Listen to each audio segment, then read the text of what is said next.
welcome to another episode of the Total R&B podcast. My name is Loreena, and today I have another amazing guest from Toronto who is the whole entire package. This artist is a singer, producer, a songwriter, does it all. Been producing since the age of 13, and we have this special guest with us today to talk about their new EPs that they came out with this year. Take Me Back, World of Eras, as well as Who is Kalisway. So welcome to the podcast, Kalisway.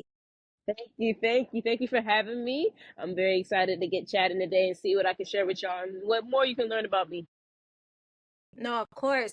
So I always start off the podcast with the same exact question all the time, and that is what comes to mind when I say, what is your first memory of R&B music? But my first memory is listening to like Joe, listening to Tyrese, all those old soul CDs back then when you used to put it in, play it on a big stereo and play it with your family. That's what I used to do with my mom and pop.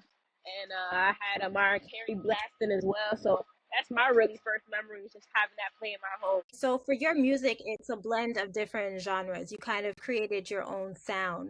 So Yeah. what other genres of music or artists really influenced you to create your sound? A lot.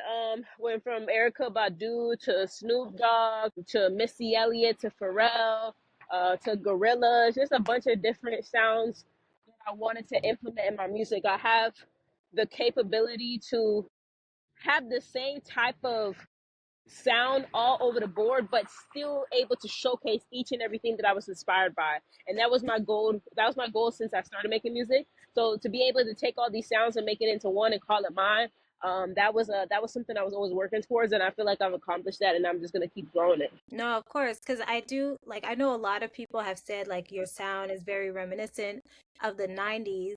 But then also when you said Snoop Dogg, like I think about G-Funk and how they were inspired a lot by bands from the 70s.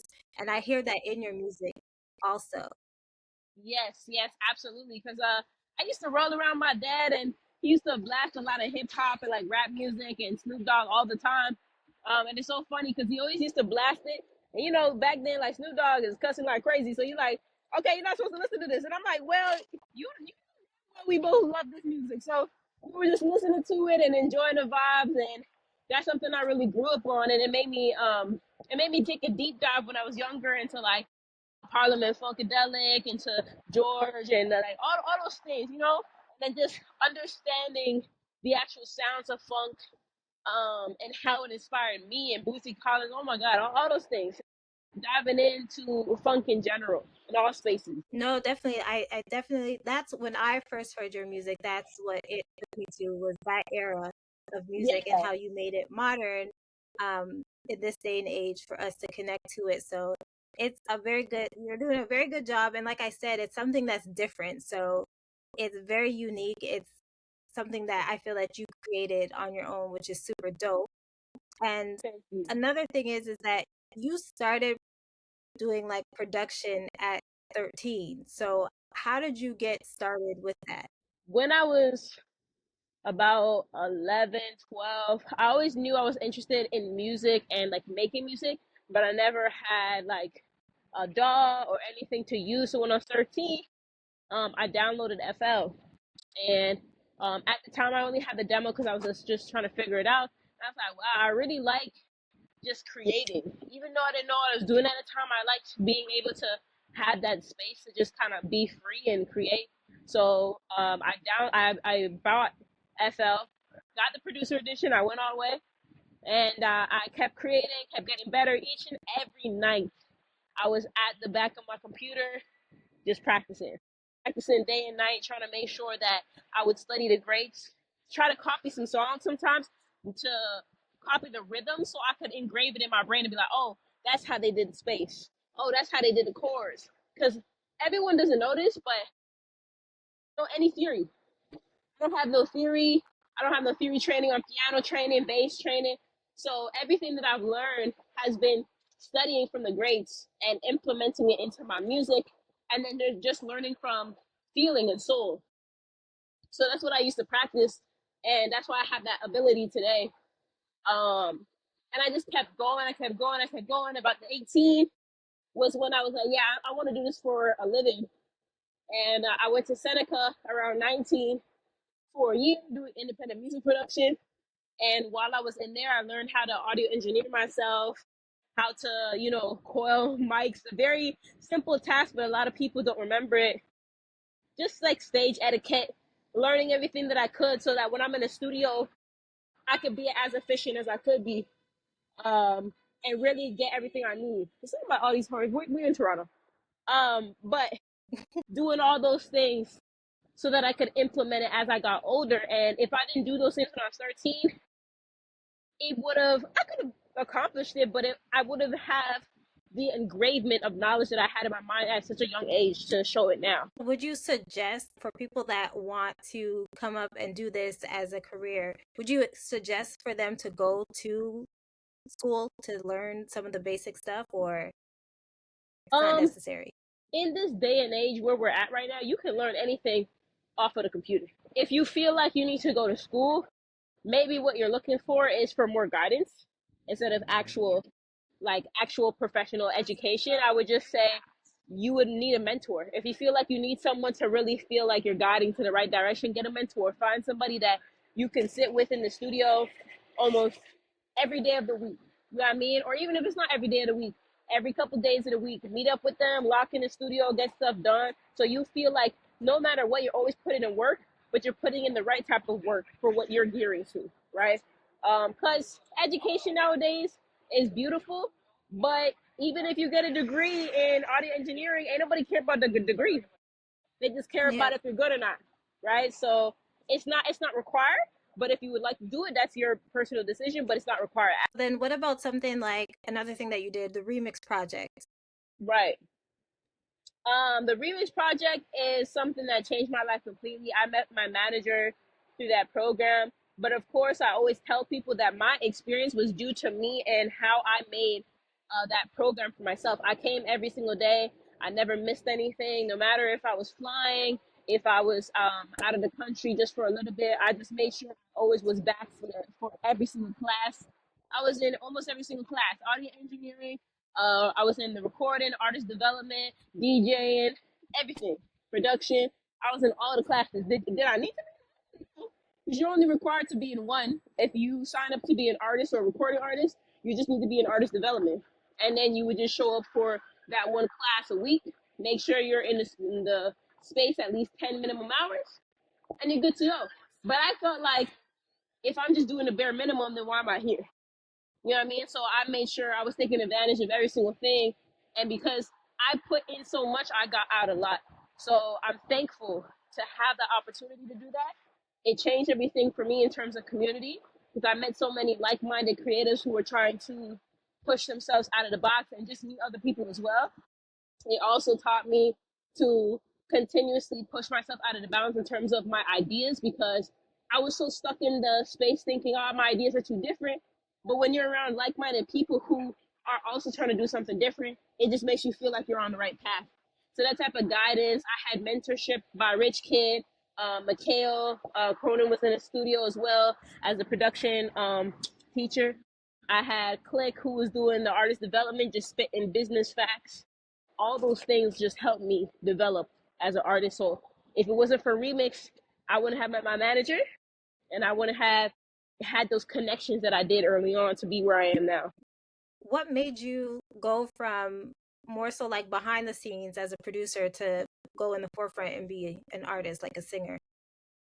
That was all due to a conversation I had with Rich Kid, and we were talking. I showed him Cherry, my very first track that I ever released on any platforms, and he was like, "Why are you not like releasing this? Like, this is fire."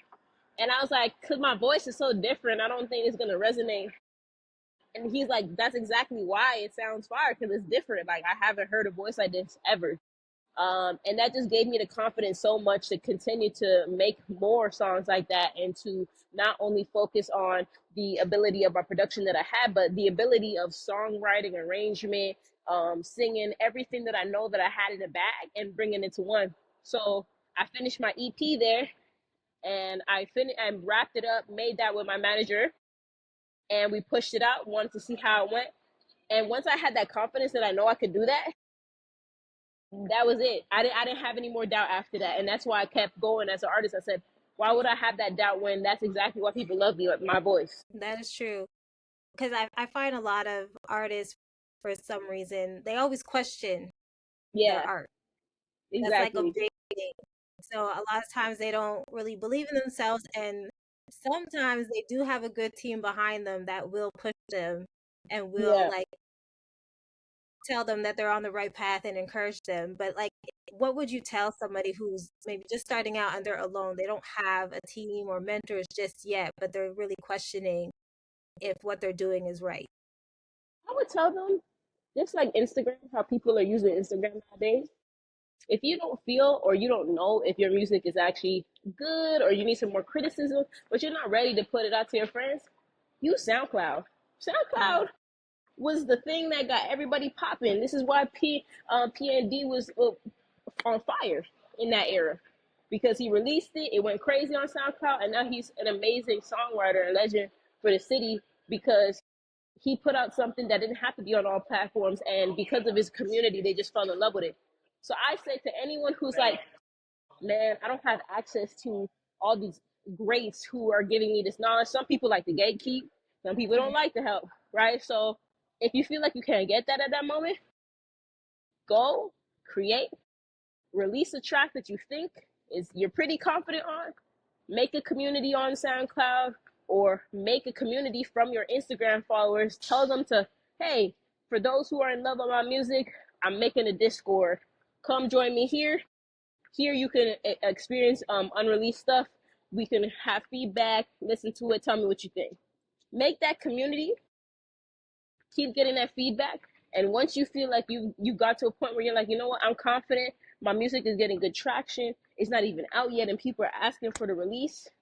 All right, I'm gonna start putting stuff out. But that's just one way you could do it, right? Because there's many ways you could go about sharing your work. Some people just don't even care. Some people just be like, hey, even if it's bad, put it out, right? Because let's be real. Sometimes something that you think is bad is not bad to someone else, or something that is bad is needed in order to get better. Because sometimes you do need to put out something that's not that great in order to get to that great song that you have in your mind already. So it's all a process.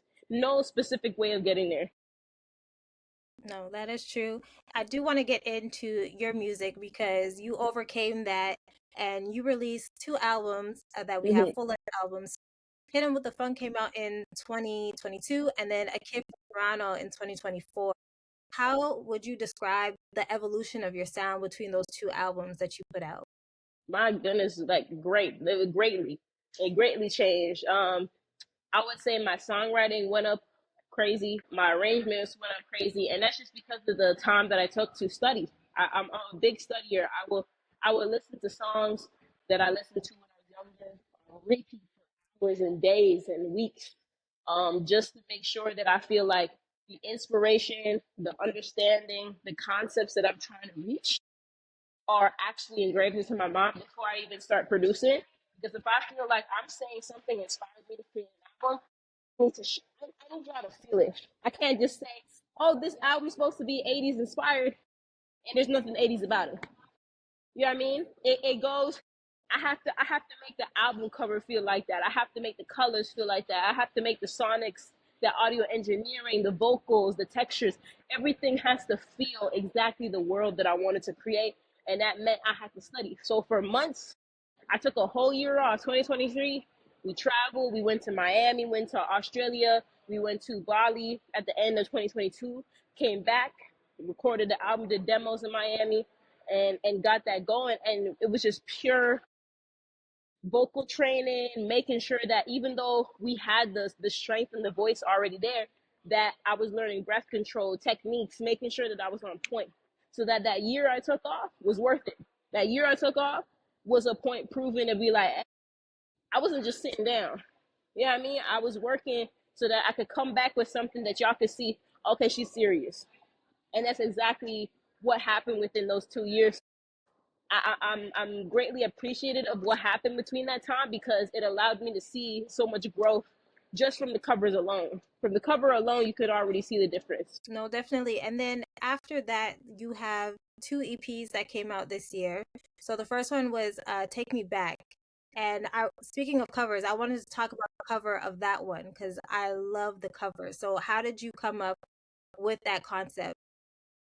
Would take me back. I'm glad that you love it because I'm very very specific on what I want to showcase in covers, and I was inspired by the quest called a tribe called Quest, and so if you see the body right, I was like, oh man, like nothing is so iconic and legendary than that cover, right? So I was like, what can I create without obviously ripping it, but giving that still that flow, that abstract feel, and that's where I got that inspiration from.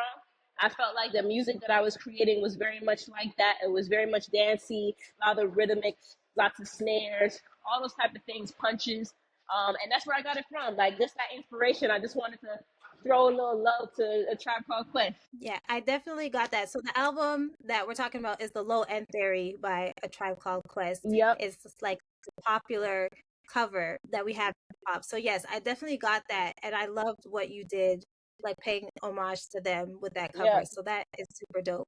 That that is the connection between the artwork. yeah. Thank you. No, of course. And then now we have Who is Kalisway, which has a combination of different songs that you released previously. So doing that, like, are these the songs that you feel best represents who you are or how people can get to know who you are?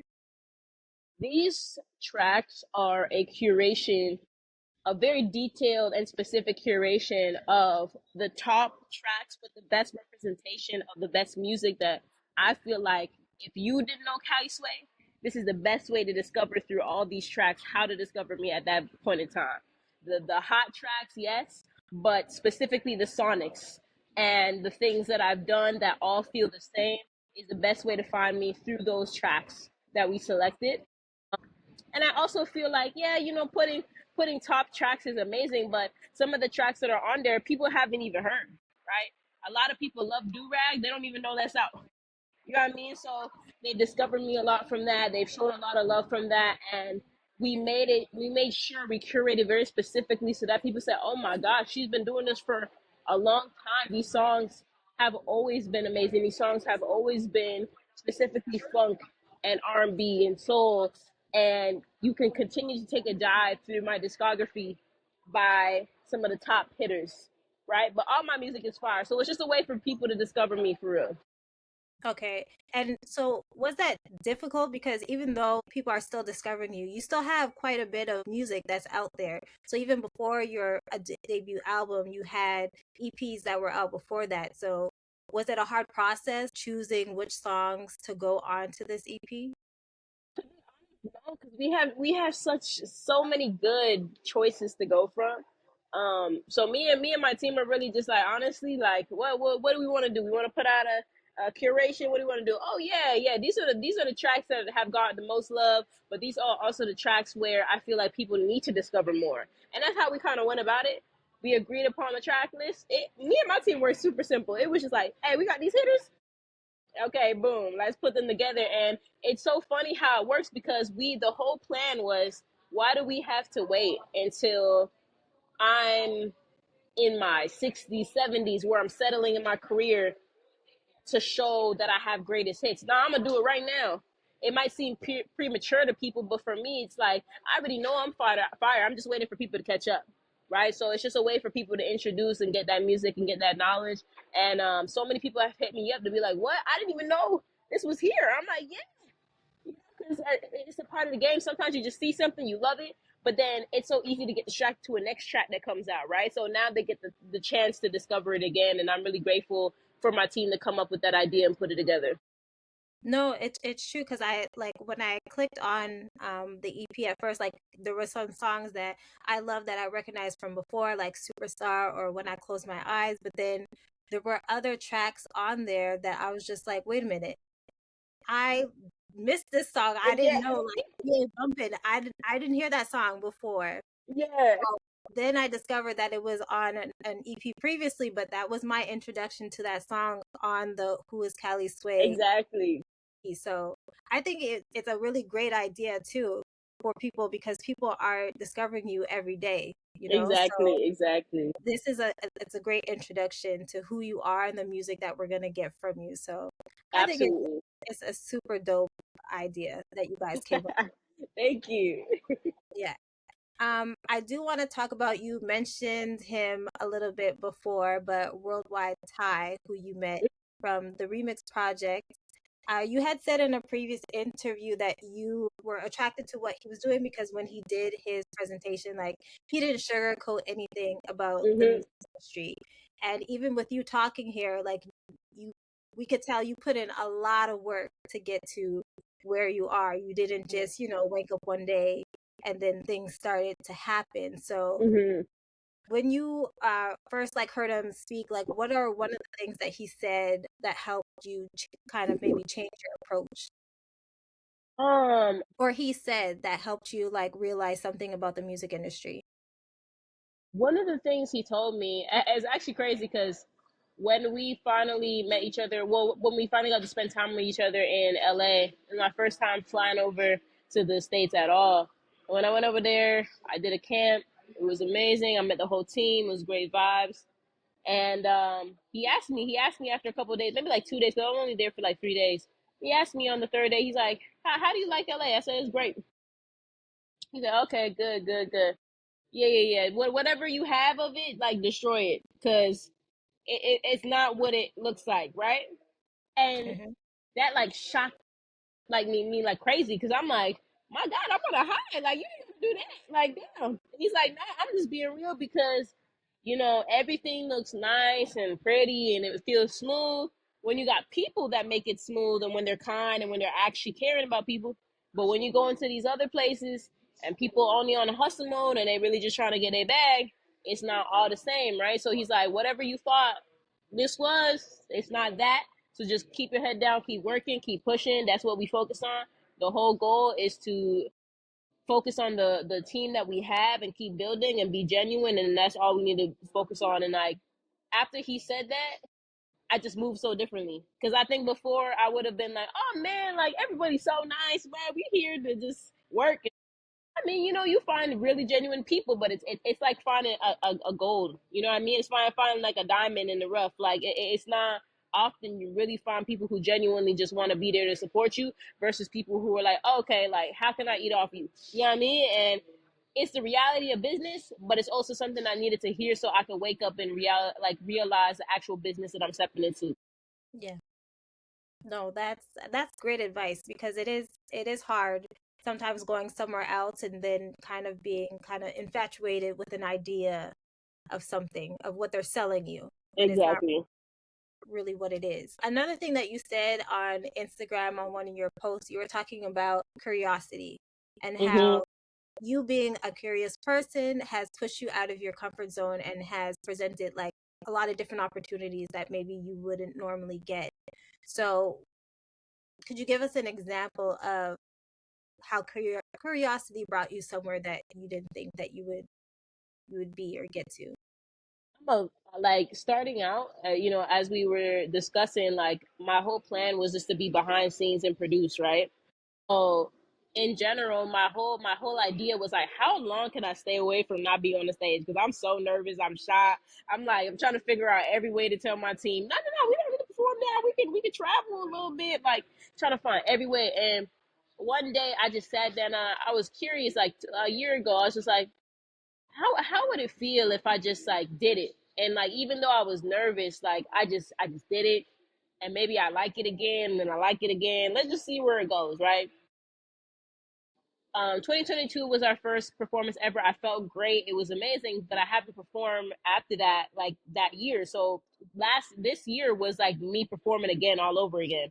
And so I was so nervous, and I just said, you know what? If somebody hits me up in the email and says they want me to perform, I'm gonna just do it. I don't know what to expect. I don't know how I'm gonna prepare. I don't have a band with me, but we gonna figure it out.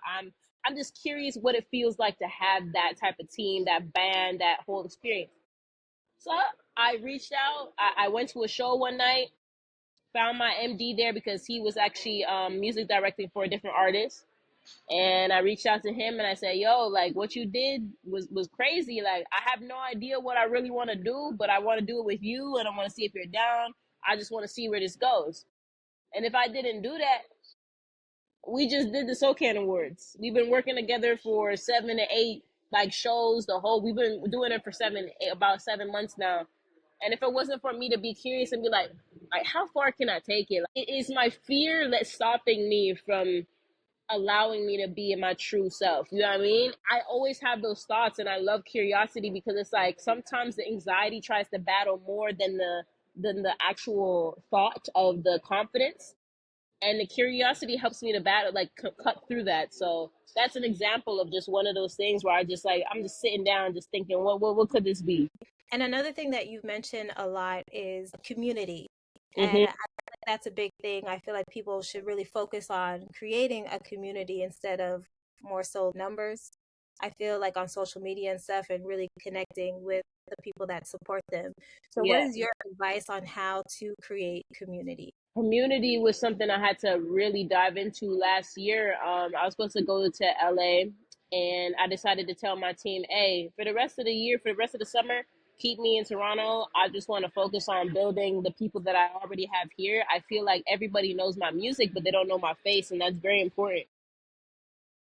And I just decided to just stay here, go to all the events that I felt like resonated with me, resonate with the people that I have already had that relationship with, but also connect with people that I feel like it would make sense music wise, but also just personality wise to be in contact with. And it meant a lot to me. And how I grew that was just being outside, networking with a lot of people, going to all type of panels that I felt like made sense with me. Tell like just constantly being outside. Like I don't think there's any other way than actually starting to have a group of people that you can depend on rather than just showing your face all the time. Even if it's like things like a dinner. You know what I mean? I'm very specific with the people that have helped you in the opportunities that you have accomplished or received. Show them why they even are there. Show them why they are important in your life. And I'm very stern with that. I'm very serious about that because I don't want anyone around me to feel like they're just there just to be there, or like, oh, I need you, so like do this thing. No. I'm very specific on who I have around me, and when they are around me, I'm so grateful because I can't do what I do without them. So I show the people that I have around me so much love. I continue to show love for them in many ways that I can. I show up to their shows, they show up to mine. I go to different events, we have dinners, all those type of stuff, so I can make that community feel like it's actually there. You know what I mean? I thought that community was something where I just had a bunch of friends and they would just come out to shows and like stuff like that because I really didn't tap in like that. And then when I started to delve in, I was like, oh, these are people, like they are still friends, but these are people that actually understand the path that I'm on, are interested in the same field I am, whether it's even music. It could just be they're interested in games like how I am, but they also love funk. Oh, they love basketball. I love basketball too. Oh, they love going to like Japanese cafes. Okay, finding those people that every single thing that we resonate on happen to be collective and show up in those same spaces and are actually intrigued in the journey that I'm on. And being able to build that support, whether it's fans, whether it's actual friends, family, building that community that resonates with me in all types of aspects. And taking the time to continuously build that. So that was very important for me to build, and I feel like I'm at a point where I'm like, yeah, I know exactly where we're going, and now we're just trying to build the Okay. audience. And even now with your music, like just starting out, because you do everything. You're a songwriter, you're a producer, everything is done with you. But is there anybody that you have your eye on that you would like to collaborate with in the future? Man, many people. I feel like right now I've been saying it so many times, but Pharrell is still a great to me, and I feel like if I were to lock in the studio with him, I feel like we'd make something crazy. I just know we made something crazy. Like I'm someone who thinks 10 steps ahead. After I'm done doing something, people still think I'm stuck on it. I'm so ahead. So it's like I know that he is that type of creative and that type of artist where we could create something that is on a different level. And that's the type of artist that I am. And I'm ready to Definitely. get Well, to keep that putting it space. out there. So it's definitely going to get back to him. Absolutely. So I'll be happy when I see that collaboration in whatever format it may come in. So dope. Yeah, I know. Yeah. I love that. And then another Absolutely. thing that I wanted to ask, I have two more questions. So one of them is like a big topic in the music Hmm. industry right now, which is AI. So we're seeing like different people that are putting out AI artists like Timbaland, and people are redoing people's songs using AI or using their voice. So as an independent artist, like, do you feel that this is a good thing, or is it not being used for the right thing? Like, what is your opinion on AI in general? My opinion on AI is that it really is how you use it and how you look at it. Obviously, there is ways that it's being used that is not being used in the best form. Some people are taking advantage of it in certain aspects where it's not giving the credit to artists, and I don't feel like that's fair. However, there are things where it can be used as a tool, just as autotune was, where if you use it in terms of ideas and maybe you have let's say like a writer's block and you just want inspiration, it can be used in those aspects. I don't think anyone should look at AI like it should take your job unless you wanted to, unless you want to stop, unless you wanted to, deter you from continuing to do the amazing things you're doing. I would look at it as an aspect of making more opportunities for yourself, because unless you are allowing someone to take your job because you're not doing it, you should look at it like, how can I use this to even make me 10 times better? Because it's only enhancing the things that I have already by allowing me to work even 10 times quicker. Or sometimes if I have a block, I can use it to help me get out that block. And that's really all it is to me. But we also have to be in mind, I just hope that in the future that with all these platforms that we're using, releasing music on, that we're mindful of, the credits and the responsibilities that we have to make sure that artists are credited and being protected as much as possible. I stand for that 100%. So those No, are my that's good. I aspects on think AI right there now. needs to be a lot more work when it comes to protecting the artists, with AI especially. But I do agree that it can be used in a good way, and it could help a lot of artists and a lot of music professionals also if it's used correctly. Yeah. As an independent artist, I also wanted to know for you, what has been the hardest part of being independent and what has been the best part? Man, the hardest part is honestly, it's just an internal battle. I think as an artist, you just want to be the best that you can be. And I think perfectionist, like being a perfectionist, someone like myself, sometimes you want to make everything so perfect that you're overthinking everything. And I think overthinking can sometimes make you feel like you're not doing enough. And it just becomes a cycle where you're like, damn, like, I don't even, like, you know what I mean? I just need to, like, slow down for a second. I don't know what's going on.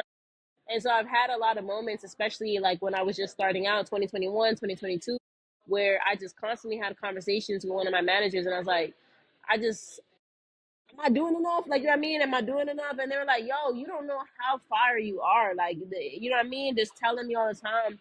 And I feel like once I started to be like, you know what, we got to stop doing this. Like, we got to be confident no matter, even if there are days where we're tired, no matter if there are moments where we feel like, oh man, like the idea is not coming. It don't mean that I'm not still amazing or I'm not special or I'm not doing anything. I just got to keep my head up and keep pushing. And sometimes it's good to kind of not do anything. You know what I mean?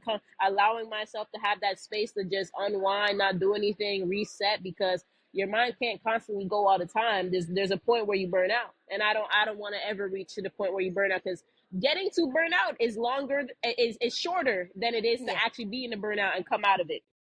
And I don't want to experience that. So that was the one of the worst experiences of just having to battle with that. But the best experiences of being an artist and being in this industry is owning my work 100% and having the ability to make music that is 100% made by me. I can sing it, I can write it, and being able to see the fruition of my work on stages, on screens, on billboards, and doing it for 5 years and seeing this work come to life is something that I can't even speak sometimes for how grateful I am. Because when I started out, I told my team, they were like, oh, how many streams do you want for your first release? And I was like, oh, like 1,000, 5,000. And then and they laughed at me. They were like, "Wow, you are amazing." And to even see my streams be hitting like 2 million, a million, like that's something I never even thought I could do. So I'm grateful for it, and I No, of just can't course, wait more for is more to definitely come. on the way because you've created your own space that we all love, and the people that are discovering you are just falling in love every time. So just before you go, is there anything coming up that we need to know about? I think when it comes to music, you guys can always expect something. That's the answer all the time. You guys will always expect something. I can't tell you when, but I will tell you that there's always music coming. And that I'm very grateful for everyone just staying along the ride, being curious, being in tune with me, and just supporting the music in every direction that I take it. And that you can look forward to seeing stuff coming soon, but that's all I can give for now. And it's Okay, definitely going to but be something then in the special. meantime, while we wait, definitely check out Take Me Back, World of Eras, and also Who is Kalisway. And then once you fall in love with those two, you got to go back even more. And then you got to check out Hit 'em with the Funk and A Kid from Toronto. And I'm telling you, you're going to love everything that you hear. Thank you so much for, getting over your fear and being shy and becoming the artist that you are because the music is so refreshing and I love it. So I can't wait to see what else you come out with.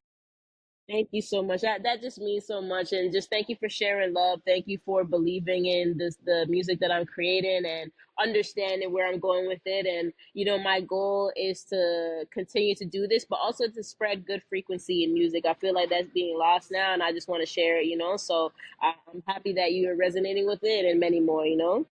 No, but that honestly, that could be another part of it too, because we are missing some stuff that is positive, that is upbeat, where we could like dance. And the music, it just brings joy, like it brings a sense of happiness. So you're definitely doing that for us because it's something that we're definitely missing. So I think that is a little bit of the secret sauce. Yeah, That's in the music. absolutely. Gotta have the happiness in it. Yeah, no, for real. So thank you so much, Callie Swift, for coming on the Total R&B podcast. To everybody listening and watching, my name is Loreena, and you can find us on Instagram and TikTok at total.rnb, as well as YouTube. And I will be back with a brand new interview.